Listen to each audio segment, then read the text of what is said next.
Maaari bang uminom ng alak ang isang mananampalataya? Ano ang sinasabi ng Biblia? Maraming tao ang nagtatanong, kasalanan ba agad ang pag-inom ng alak?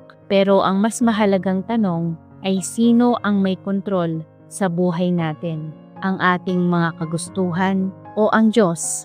Ang alak mismo ay hindi lamang usapin, kundi ang epekto nito kapag ang tao ay nawala ng pagpipigil at hinahayaan itong mamuno sa kanilang buhay. Sa Biblia, may mga babala tungkol sa pag-abuso sa alak at sa mga maaaring maging bunga nito. Una, maaaring lumayo ang puso mo sa Diyos kapag ang isang bagay ay unti-unting kumukontrol sa atin.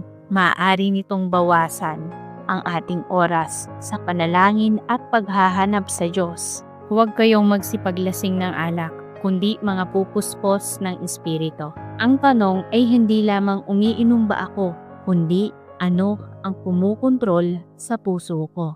Ikalawa, maaaring masira ang relasyon at pamilya. Kapag nawawala ang pagpipigil sa sarili, maaaring magdulot ito ng galit, pagtatalo, at mga salitang masasakit. Ang alak ay manunuya. Ang matapang na alak ay manggugulo. Ang sinumang mapaliligaw sa kanya ay hindi pantas. Ikatlo, maaari itong maging daan sa maling mga desisyon. May mga pagkakataon na dahil sa pagkawala ng kontrol, makakagawa ang tao ng mga bagay na pagsisisihan niya pagkatapos. Kaya ang mahalaga, maging maingat sa anumang bagay na maaaring magdala sa atin palayo sa kalooban ng Diyos. Ikaapat, maaari itong maging halimbawa na susundan ng iba. Ang ating mga ginagawa ay maaaring makaepekto sa pamilya at sa mga taong nakatingin sa atin. Mabuti ang huwag kumain ng malangkati,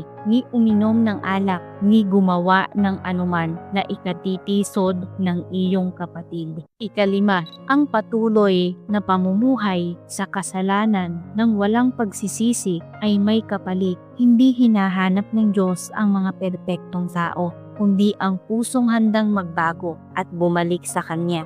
Ang layunin ng Diyos ay hindi alisin ang ating saya, kundi ilayo tayo sa mga bagay na sumisira sa ating buhay, pamilya at sa relasyon sa Kanya. Kaya tanungin natin ang ating sarili, may mga bagay ba sa buhay ko na mas kinukontrol ako kaysa sa Diyos? Lumapit tayo sa Diyos, sa Panginoon.